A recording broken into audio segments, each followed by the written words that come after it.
पाजो थमोइगे तिलंगा लंचाते किसी की हौदन थारबू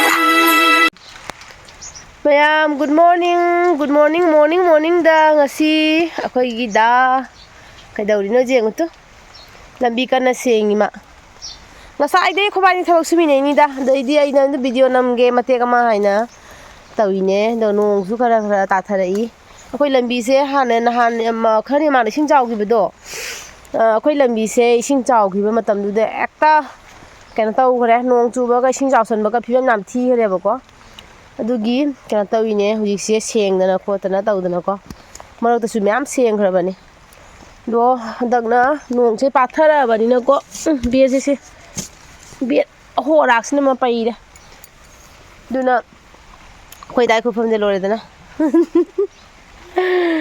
aduduna hujikse da do ka ba ina kra sandan sa jana panni ni dana ibe ma adagi dine asigai jigane u kai ka tharam machi kai ka tharam bado lambi chana be sigal oi paida thamme ai nong kana chuthara sune nong se kana chuthara khotara ga tawba taraga su thana be ne ko hoji khara sit chengna na khatak na leina ba haina din kang su marang kai se le ki je be yamna adudugi sengi ne khoi dana sai ra kan je ka sai digi senge duga maning ju senga me khoi dana ko tum hogolak ko da duga aina ne sai se senge u khunji to hale ko me parang ya de sai je ga sai digi sai senga ine ba ko aina mu senga ga sai je mu sengdo ni se sai je mu sengdo ni ko aduni da dum mayam du utpani da dagi di kaiba asigi ne kaino se sebo se khom mama na jum dagi pirak ba sebo ne ba ko manam nan siba sebo ne haina pirak ba da sung pan de kali jat gi sebo no khang ne sauning jale ba ise chadi di be se mana pura nam dha gi dore ba se chadli se jeng ado sung pan ma pan phau sa de matam na tine tawi da kai no gyan nam ta dre ba ise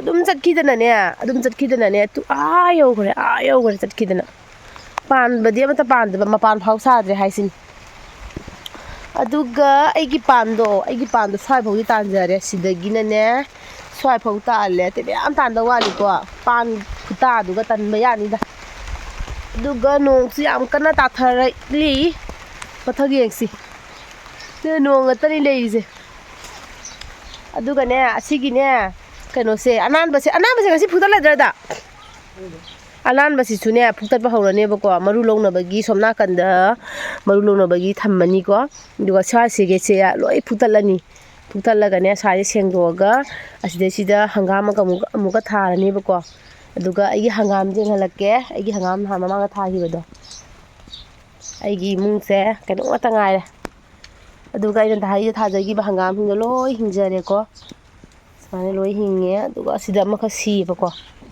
sida ma ka si ba se amuka phosan lage aduga ai hangam do samaina chawre tu me samaina chawre ko hangam ising hai ba lepte ko ising je sam hai la ira bane na samaina chaw marak ta su me ma cha yawe sina se kana to ba shiru ba sing do mun ko phot pa do adudugi ni to somna kan je nga sidi da na siga tin ku pi se lau tho ga ne kaino tau ge toiba makhong sombi gi somaga takala ge toiba ma je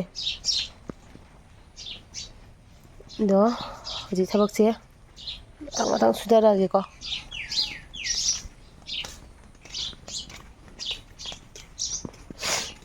oi pung te da san ge kamai tawni pung te da san ge kamai tawni no ke do hai no na de da pung te da san gare hoji school karoi mo budi akhoi ni gi thabak ki wari ni nang gi thabak ina gi thabak ju ho ri ni dana sina mu kamai taw ba thengna sona kana mu sura sona kana mu ho do sidi da talle da pela bani da tabak sing ngo ta thawai yaw nan ta suba pi di kadardi ni no ta nu phadok ta bi ta na kana suri ngi si jungi thabak se susi ha ba se ma se bera gi ni ba jaroi do ni aduga ai ga ta ngai launa ra kan da ne adagi di su do ni ba camera ba ka se ga dikra khara phajan sui ni ka puni kui the camera ka padi khara thabak ga afaba sajana su bodo sujana ba khangbra adudugi na su camera ka option mane ba su sanu ma se camera ka su han ge si ni bene khali se nata di thaba jungi thaba pura ma ai ngon da loina ta ba ta dra hayo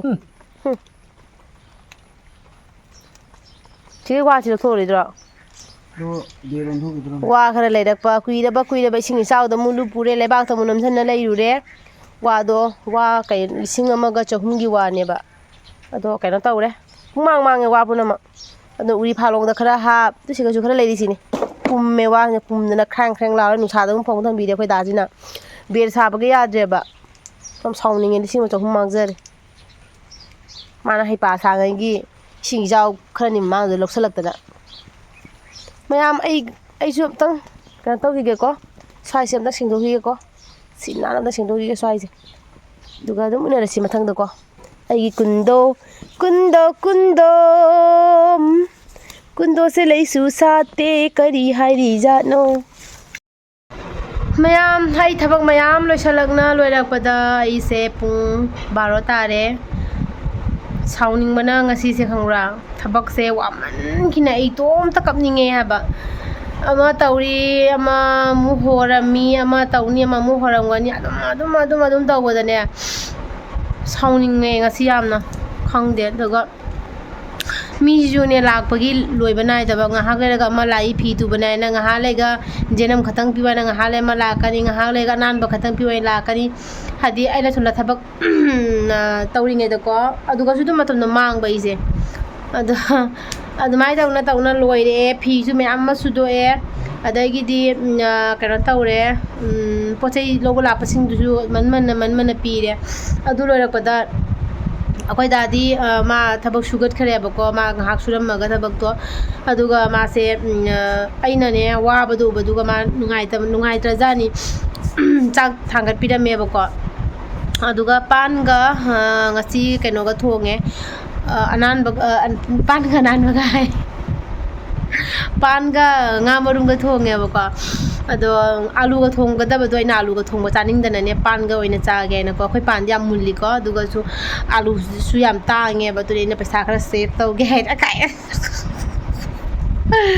आलू तांबगी बेजार खरा save तौगे हादना पानगा थोंजबनी कायना अदो अइना थोंबा नते पान खोगना खोना आई लोय लोयरमेको लोय अदु तौरिङैदा पान खोगना मयाम थाजरोय अइना हाइसे मयाम हाइजनबा मानगनिको पान खोगने आई ngasi ngarangi थांगतपा आइगी video दो अदु एडिट तौरिनी खंब्रा एडिट तौ पान खोगना एडिट असुकी मति चिन खरे हाइबा तारे दुगा एडिट तौना खोना तौना लेङैना कम मी मु लाक्सले मी दो लाग वाइ मु सानले असमायना सुम तौबदा आई पुंग 12 तारे हाइबा फी तुगदबा फी तुबा ngamdre हौजिकसे हिंगोन की बुहना दोइरा फी तुबगी बुहना दोइ मनुंगी बुहना दोइ चासिंगी एग्जाम की नसलपगी मोइ पाना दोइरा वारे तसिम वारे मयाम आई खंब्रा आई साउनिंगे दो पांगन से सोंदरा दि मियो बाय बे पांगन जारोक तरि पांगन सोंदरि साउनिंग पनी पंगाव साउनिंग बने बुको हाइदि उरु बदा साउनिंग बदो दुमाना सु ओइरेबा दो इजु वाबना हाइफंग फंगद्रे अदो आई जिसिंग हाक तुमगे तविने चाक ति दाना लोइ होन तौबि खरे बुको अदो तौरगा मासु सिगै तु थबक सुरि तेंगौने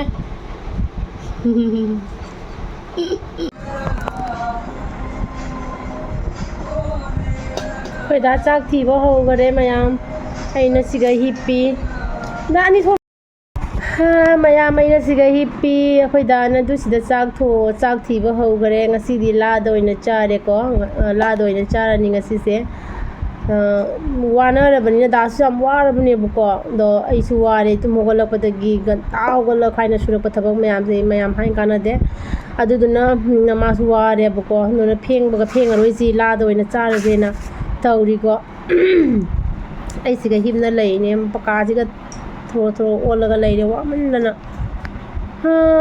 संसार मियोय बाइसे समाय तौबजाने सिजिभाव थबक लोइदे का हाइसे याम चुमजानी बहलमना खानादरा थबक से सिजिभाव थबक लोइरोयना हाइसे अदो अखोय हेजांग मचु जेंगलकेको कमाई ओइगे हाबतो असीरेदा इदि तो स्टेले हेजांग नंगे मही जाम लांग्रो पानी फई चले नि हारे मही लांगो तो मत पांग तो खाय होब्रो थुगाये बे मौ इजु खाइनि सनाबे ला मगा जरा ला पाइ लेरबे नुसिसिना लागा पाइ थोक लेरबे Kayaknya lah aku nggak tahu itu lah mana kedai. Nupa sagire, nupa. Kana saru ya ba. Sarapa. Bunga sakit ya dah. Kayak gya. Saling Kungga ada pasta orang ini. Aduh gua siga dasa kusa hai berse kayak ida. Dasa kusa. Aku ini kena dah hai kena squash angan balai itu. Kau jatuh bi jam pam ba. Domagi mandingan bi ni kau dah kau bayi ni. Nang cak subjam je kona kadra. Ai gisi. Nanti dah terus ya. Sele. Ai gisi jam betul mai tahu ida. Cak jam ni kayu ni sih buat suka mai saga terengah orang. Subjam je kona kadra. Nasi dia kau dah suai suba. Kau wangang nanti sih nuai tiap ba. Ai dia ini mangon dan maga mata mau uba.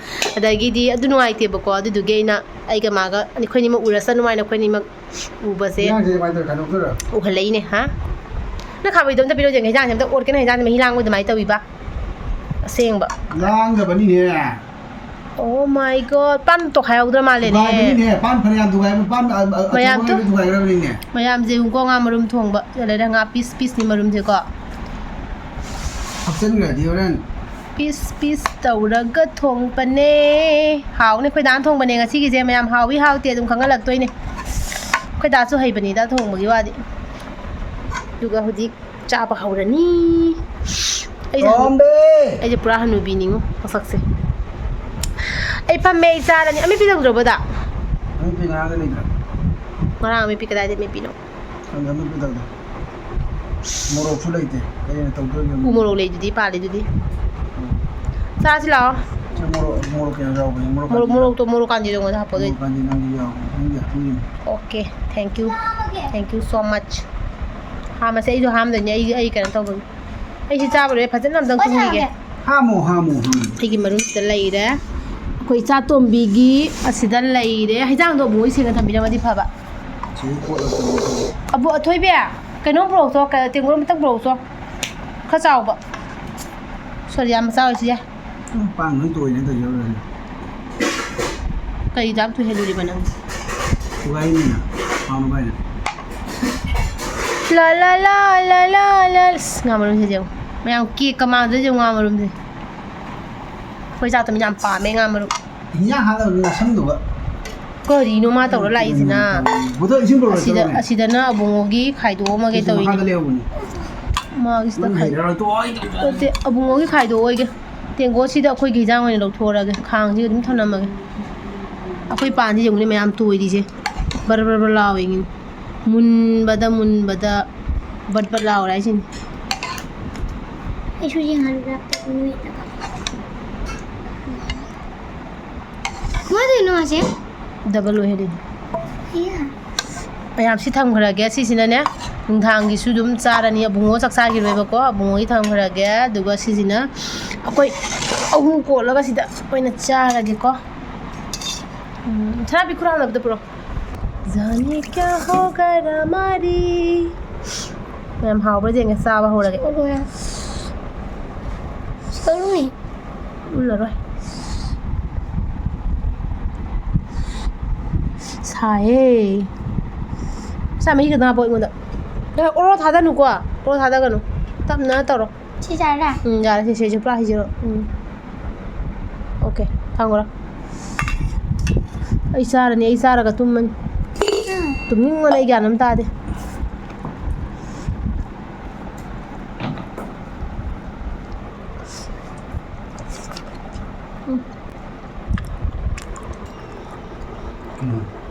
Không này. Kêu mày. Con nó ngon. ngao vậy ngao Tao bây giờ.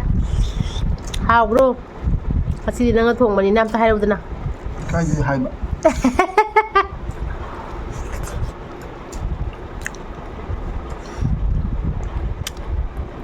ngon lắm hả Mới ngao giờ có kịp mà. papa nó kêu đủ máy này fish đã đâu à hao lại chắc là mày phải nó xài đấy masih dia udah natatan saya pokok